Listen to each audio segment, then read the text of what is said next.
सडकदेखि सदनसम्म राजनीतिक, आर्थिक, सामाजिक हर क्षेत्रका विषय र प्रसङ्ग यो हो कार्यक्रम आजको सन्दर्भ। नेशनल गोल्ड टेलिभिजनको दैनिक कार्यक्रम आजको सन्दर्भमा यहाँहरूलाई हार्दिक स्वागत छ। म विकल्प चौलागाई। आजको सन्दर्भमा हामी देशभरका समसामयिक विषयवस्तुलाई विश्लेषणात्मक रूपमा प्रस्तुत गर्ने गर्छौँ। बागमती प्रदेश सरकारले आफ्नो सरकार गठन भएको 100 दिनको फेहरिस्त सार्वजनिक गरेको छ।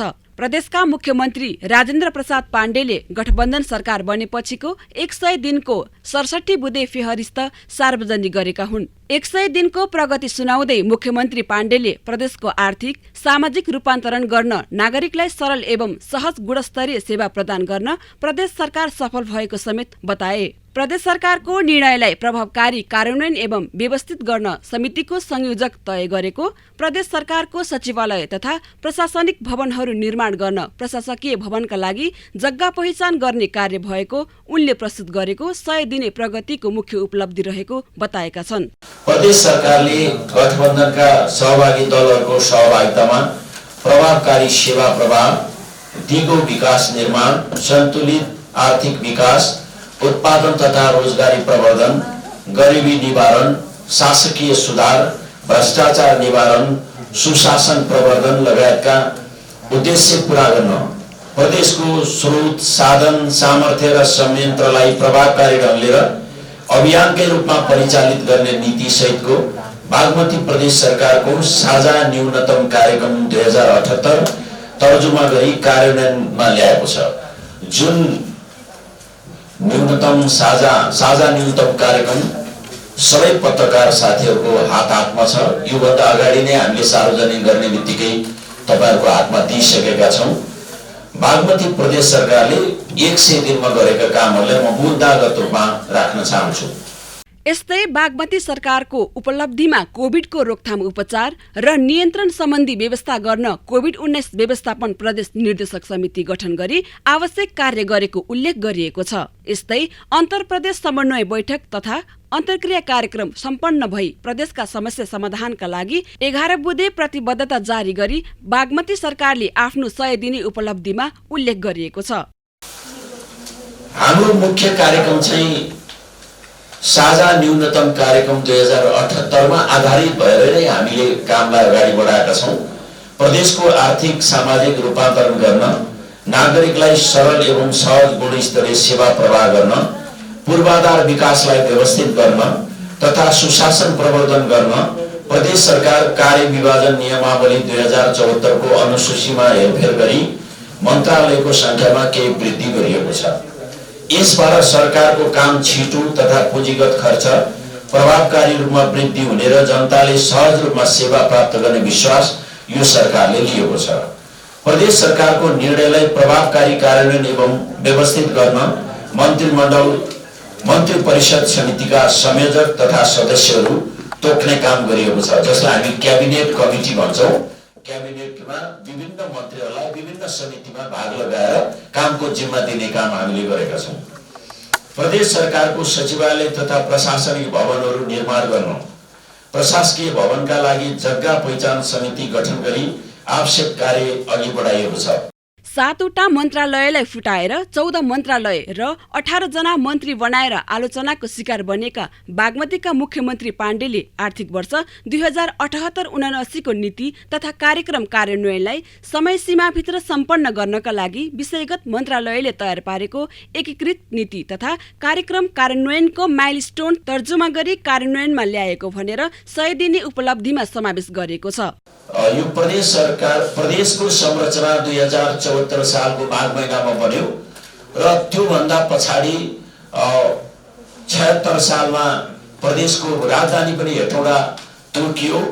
त त्यस पश्चात पनि हामी प्रदेशको राजधानीका सन्दर्भमा व्यवस्थित योजना बनेको थिएन। प्रशासकीय भवनहरू कहाँ राख्ने, संसद भवन कहाँ राख्ने र यो अहिलेसम्म पनि अव्यवस्थित नै रह्यो। यसलाई व्यवस्थित गर्नको लागि हामीले प्रशासकीय भवनका लागि जग्गा पहिचान समिति हाम्रो माननीय अर्थमन्त्री शालिग्राम जमकटेलको नेतृत्वमा एउटा कमिटी गठन भएको छ। त्यसले आवश्यक कार्य अगाडि बढाएको छ। चालु आर्थिक वर्षभित्रै जग्गा पहिचान गरी आफ्नो नाममा ल्याई प्रशासकीय भवन निर्माणको प्रक्रिया अगाडि बढाइनेछ। कोभिड-19 को रोकथाम, उपचार र नियन्त्रण सम्बन्धी व्यवस्था गर्न कोभिड-19 व्यवस्थापन प्रदेश निर्देशक समिति गठन गरी आवश्यक कार्य अगाडि बढाइएको छ। यहाँलाई थाहा छ यति बेला कोभिडको तेस्रो भेरिएन्टले ओमिक्रोनले समस्या बनाएको छ र त्यस अवस्थामा यो कोभिडबाट पीडितहरूको रक्षार्थ समयमै उपचार सेवा सुविधा पुर्याउनको लागि प्रदेश निर्देशक समितिको बैठक बसेर हामीले अस्पतालहरू, अक्सिजन प्लान्ट, भेन्टिलेटरको व्यवस्था लगायतको सम्पूर्ण व्यवस्थाका लागि हामीले काम अगाडि बढाएका छौँ। चौतर्फी आलोचनाको शिकार बनेका मुख्यमन्त्री पाण्डेले प्रदेशमा आवश्यक जनशक्ति व्यवस्थापन गर्न संगठन संरचना र दरबन्दी तेरिज सहितको संक्षिप्त संगठन तथा व्यवस्थापन सर्वेक्षण स्वीकृति गरी कार्यान्वयनमा ल्याएको कुरालाई 100 दिने उपलब्धिमा राखिएको छ।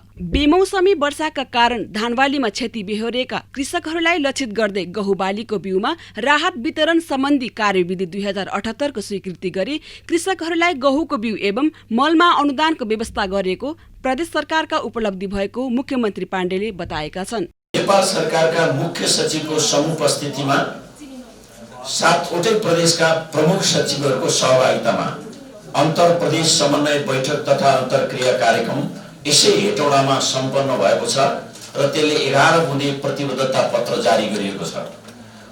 यहाँहरूलाई मैले जानकारी गराउँ, हाम्रो यो प्रदेश संरचना संविधानमा एकल अधिकार, साझा सूचीका अधिकार यी आदि बारेमा व्याख्या गर्दै प्रदेशको अधिकारलाई सुनिश्चित गर्नको लागि केन्द्रमा पनि प्रधानमन्त्रीको अध्यक्षतामा 7वटै प्रदेशका मुख्यमन्त्रीहरू सहितको विगतमा एउटा बैठक भएको छ। त्यो बैठकले गर्न खोजेका कामहरू अझै सम्पन्न भएका छैनन्।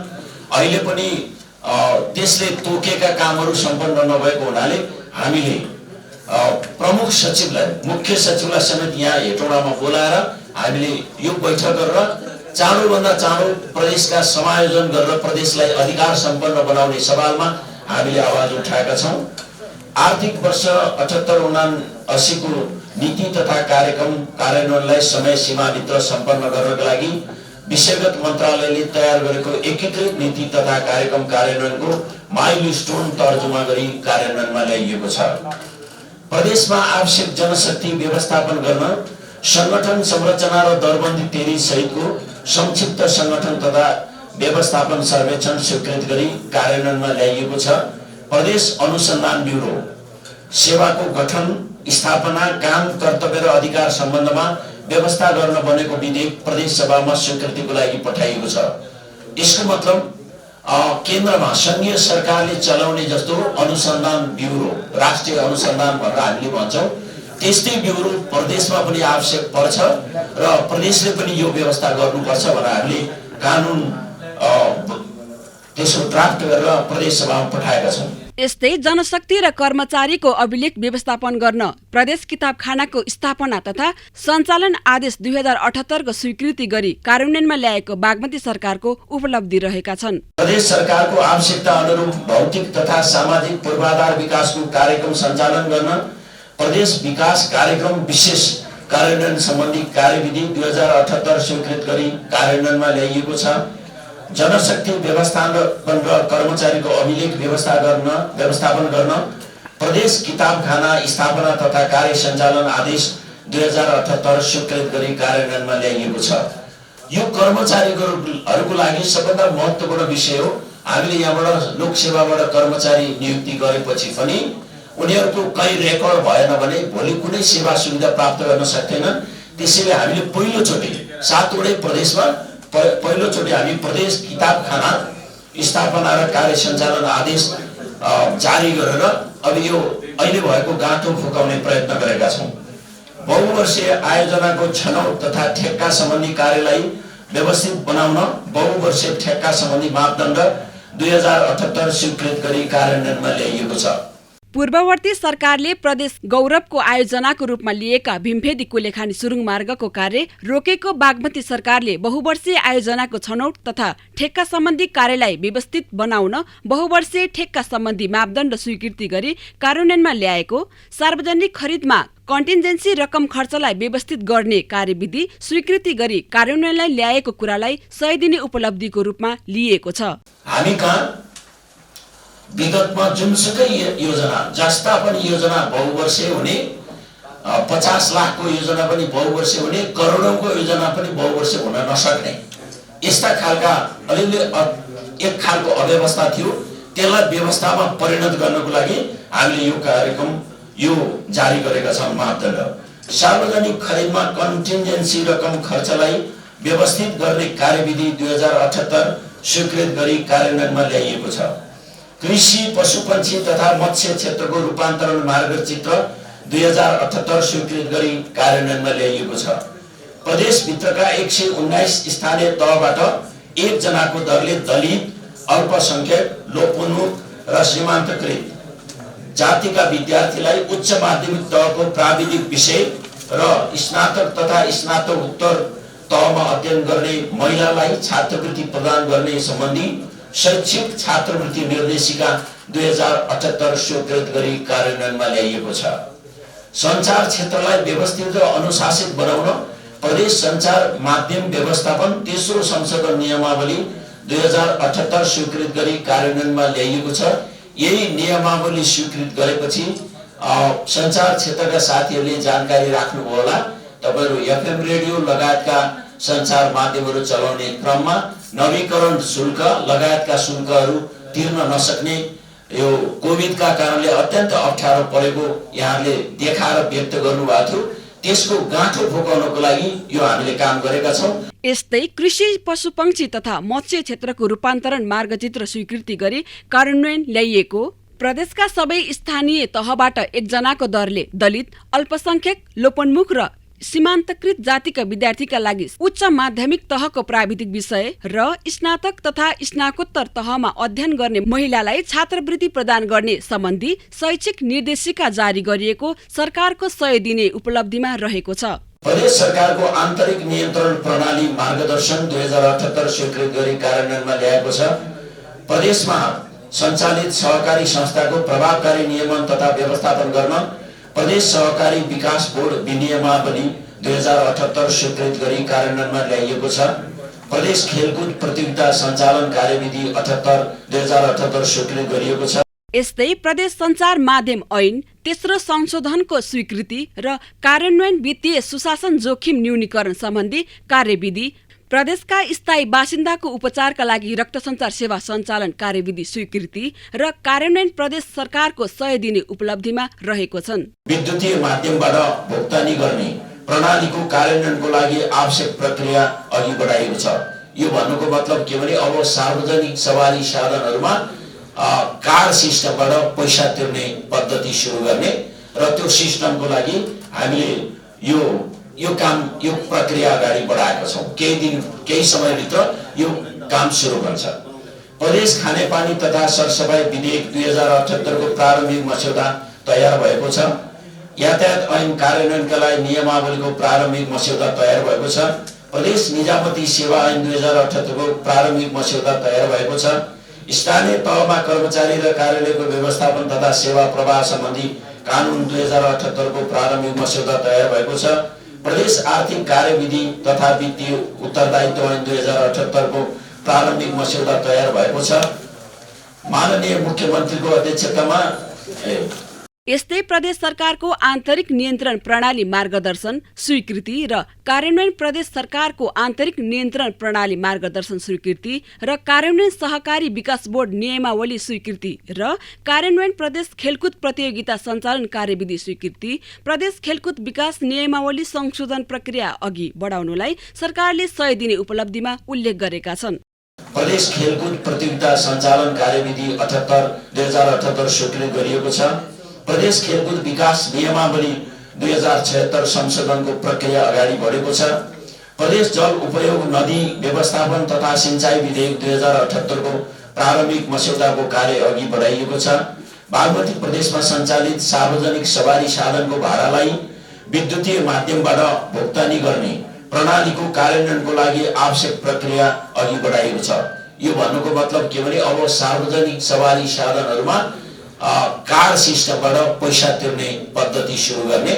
पूर्वाधारको अभाव भन्दै विद्युतीय बस सञ्चालनको योजनालाई रोकेको सरकारले प्रदेशमा सञ्चालित सार्वजनिक सवारी साधनको भाडालाई विद्युतीय माध्यमबाट भुक्तानी गर्ने प्रणालीको कार्यान्वयनको लागि आवश्यक प्रक्रिया अघि बढाएकोलाई 100 दिने उपलब्धिमा लिएको छ। यस्तै प्रदेश खानेपानी तथा सरसफाई विधेयक, प्रदेश निजामती सेवा ऐन, स्थानीय तहमा कर्मचारी र कार्यालयको व्यवस्थापन तथा सेवा प्रवाह सम्बन्धी कानून, प्रदेश आर्थिक कार्यविधि तथा वित्तीय उत्तरदायित्व ऐन 2078 को प्रारम्भिक मस्यौदा तयार पार्नुलाई बागमती सरकारले 100 दिने उपलब्धिको रूपमा लिएको छ।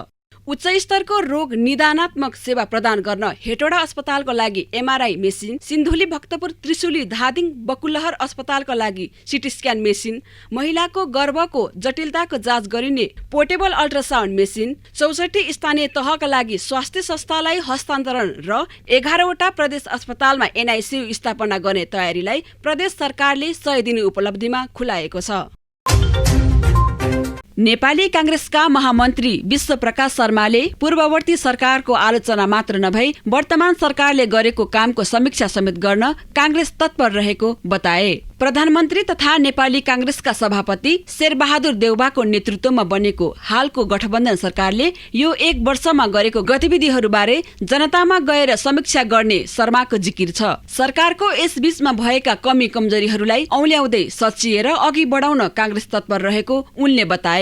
केपी ओली प्रधानमन्त्री रहनुभएको 3 वर्षे सरकारको असफलता र त्यो सरकारले गरेका चाहिँ संविधान विपरीतका गतिविधिहरू, जनविरोधी गतिविधिहरू, त्यसलाई प्रहार गरेर जाने विषय त हुन्छ, तर हामी सँगैमा उत्तिकै के सजग छौँ भने हाम्रो पनि सरकारको 1 वर्षको पर्फर्मेन्सको बारेमा व्याख्या हुन्छ, त्यसमा पनि प्रहार हुन्छ, त्यसको पनि समीक्षा हुन्छ। त्यसकारण हामी जनस्तरमा गएर समीक्षा हुने पूर्व अपिल गर्दै गर्दा हामी आफै पनि हाम्रो सरकारको समीक्षा गरेर जाने कुरामा जान्छौँ। यसबीचमा जे कमजोरी सरकारको भएका छन् त्यसलाई कसरी करेक्सन गर्न सकिन्छ, अथवा हामीले भन्दै गर्दाखेरि सरकारलाई हाम्रै पार्टीको सभापतिले प्रधानमन्त्रीका रूपमा नेतृत्व गरिरहनुभएको सरकारलाई कार्य सम्पादन समितिले भन्छ के त भन्दा सरकारले गति बढाउनु पर्यो भनेर भन्छ। त्यो हामी भन्छौँ नै। र सँगैमा सरकारको बारेमा पब्लिकलाई पनि फेरि के अपिल र आग्रह गर्छौँ भन्दाखेरि भने यो सरकारसँग सबै कुरा अपेक्षा नगर्नुहोस् है, एउटा विशिष्ट परिस्थितिमा बन्यो। संविधानको रक्षाको लागि जनताले विश्वास गरी आफूहरूलाई सत्ता दिएको उनको दाबी छ। सरकारलाई संविधान अनुसार कार्य सम्पादन गर्न जिम्मेवार बनाउने भूमिकामा पनि आफूहरू अग्रसर रहने उनले बताए। साथै कोभिडको महामारीमा जनताले सरकारको आभास पाए कि पाएनन्, यस विषयमा पनि निर्मम समीक्षा गर्ने उनको जिकिर छ।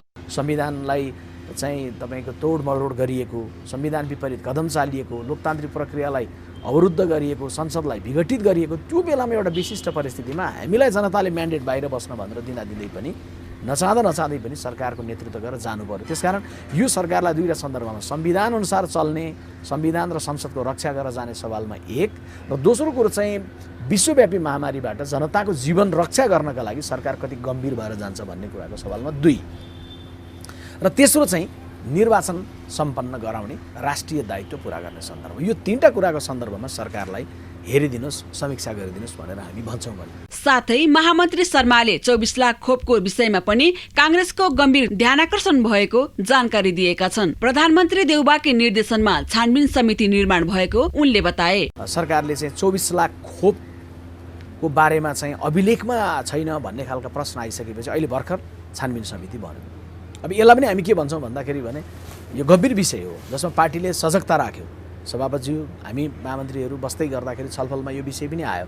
सभापतिले निर्देशन जारी गर्नुको, प्रधानमन्त्रीले निर्देशन दिइसकेपछि छानबिनको बन्यो। हामीले पब्लिकलाई यो पनि भन्छौँ कि स्वास्थ्य सामग्रीमा चाहिँ खरिदमा घोटाला भयो भन्दै गर्दा त गहिरो छानबिन त भएन, आखिर त्यो त्यतिकै पेन्डिङमा राख्यो। तर हाम्रो पालामा अहिले उठ्दै गर्दाखेरि छानबिनमा भएको छ। अब यो अघिल्लो सरकारको पालामा भएको थियो कि अहिलेको सरकारको पालामा भयो कि कर्मचारी तन्त्रको कमजोरी हो कि अथवा कसको कमजोरी, छानबिनबाट आउँछ। यस्तो विषयहरूमा पनि सरकारमा उठ्ने, सरकारको सन्दर्भमा उठ्ने विषय, जुन विषयमा जनताको प्रत्यक्ष चासो हुन्छ, या राष्ट्रको चाहिँ आर्थिक कुरो गाँसिन्छ, या सरकारको चाहिँ छविको कुरो गाँसिन्छ, यी विषयहरूको सन्दर्भमा कार्य सम्पादन समितिको बैठकले पनि सरकारलाई सजग गराउने, सरकारलाई चाहिँ ध्यानाकर्षण गराउने, सरकारलाई सुझाव पनि दिने कार्य पनि कार्य सम्पादनले यी विषयहरूमा आए जस्तै गरेर पनि जान्छ।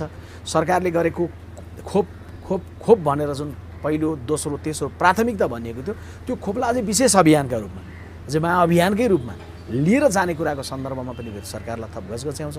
कार्य सम्पादनले नै त्यो विषय पनि गर्छ। यस्तै शर्माले महाधिवेशनबाट आफूहरू निर्वाचित भए पनि काम गर्ने विषयमा भने अन्योलता सृजना भएको जानकारी दिए। नेपाली कांग्रेसको आन्तरिक बैठक नभएको कारण महाधिवेशनबाट नवनिर्वाचित सम्पूर्ण सदस्यहरूमा जिम्मेवारीबोध नभएको उनको धारणा छ। हामी महाधिवेशनबाट निर्वाचित त भएका छौँ, तर हामीले चाहिँ आफूले कुन रूपमा कसरी जाने भन्ने सन्दर्भमा चाहिँ धारणा पनि राख्न पाएका छैनौँ बैठक नभएको कारणले। अनि धारणा राखेर मात्रै पुग्दैन, हामी धारणा पनि राख्ने र सँगैमा सबैको हातमा जिम्मेवारी पनि बाँडफाँड गर्ने ढङ्गले नै अबको बैठकहरूबाट अगाडि बढ्छ। नेपाली कांग्रेस केन्द्रीय कार्य समितिको तेस्रो बैठक हामी भर्चुअली बसेका थियौँ र भर्चुअली बसेको बैठकमा प्रस्तावित गरेर केन्द्रीय कार्य सम्पादन समिति गठन भएको छ।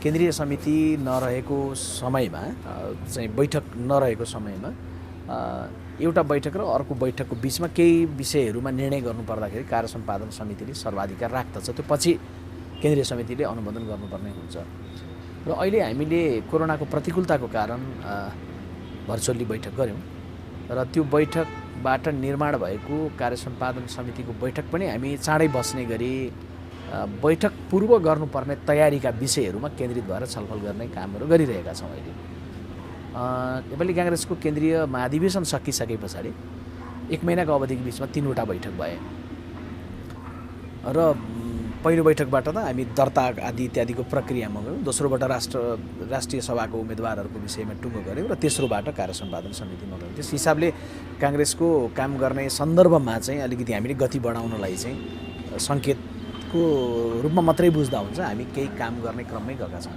तर कार्य सम्पादन समितिको बैठकमा गइसकेपछि चाहिँ हामीले निर्णय गर्नुपर्ने, केही सम्बोधन गर्नुपर्ने, केही व्यवस्थापन गर्नुपर्ने, केही अन्य नयाँ खालका परियोजनाहरूको बारेमा, साङ्गठनिक परियोजनाहरूको बारेमा दृष्टिकोण बनाएर जिम्मेवारीहरू बाँडफाँड गरेर जानुपर्ने अवस्था छ र हामी दुईटै कुरामा चाहिँ केन्द्रित हुनेछौँ कार्य सम्पादन समितिको बैठकमा। एउटा चाहिँ पार्टीको घरेलु जीवनको विषय, जसभित्र चाहिँ पार्टीको कार्य सम्पादनको पूर्णताकै विषय आउला, अथवा नेपाल विद्यार्थी सङ्घ, तरुण दल लगायतका भातृ र शुभेच्छुक संस्थाहरूको महाधिवेशनसँग सम्बन्धित अथवा त्यो नेतृत्वलाई निरन्तरता दिने या नयाँ नेतृत्व बनाएर तदर्थ रूपमा जाने या महाधिवेशन हामी निर्वाचन अगाडि गर्ने गरी गति बढाउने या अहिले महाधिवेशन गर्न सकिन्न भने के गर्ने हो भन्ने कुराको बारेमा टुङ्गोमा पुग्ने एउटा भातृ शुभेच्छुक संस्थाहरूको विषय आउँछ। यद्यपि अब बैठक बसेर विधिवत रूपमा प्रक्रियामा नजाँदै गर्दाखेरि कतिपयले चासो राखेर सार्वजनिक रूपमा होइन खोइ चाहिँ यतिकै छ त भातृ संस्थाहरूको विषय पनि भन्नुभएको छ। खास गरी युवा भनिएका महामन्त्रीहरू आइसकेपछि पनि यो विषय किन सम्बोधन भइसकेको छैन भन्नुभएको छ। एकदम ठिक चासो जिज्ञासा साथीहरूको पनि छ। नेपाली कांग्रेसको 14औं महाधिवेशनबाट महामन्त्री पदमा निर्वाचित विश्वप्रकाश शर्मा एक प्रखर वक्ताको रूपमा चिनिन्छन्। यद्यपि पार्टीको महत्वपूर्ण पदमा निर्वाचित भए पश्चात जनताको मुद्दामा नबोलेको उनलाई आरोप लाग्दै आएको छ। तर जनताको समस्यामा आफू प्रत्यक्ष सहभागी हुँदै सरकारलाई जिम्मेवार बनाउने उनको दाबी छ। हवस् त, कार्यक्रम आजको सन्दर्भ आजलाई यति नै। कार्यक्रमको अर्को श्रृङ्खलामा फेरि भेट हुने रहेछ। आजलाई भने सम्पूर्ण युनिटको साथमा म विकल्प चौलागाई पनि बिदा हुन्छु। नमस्कार।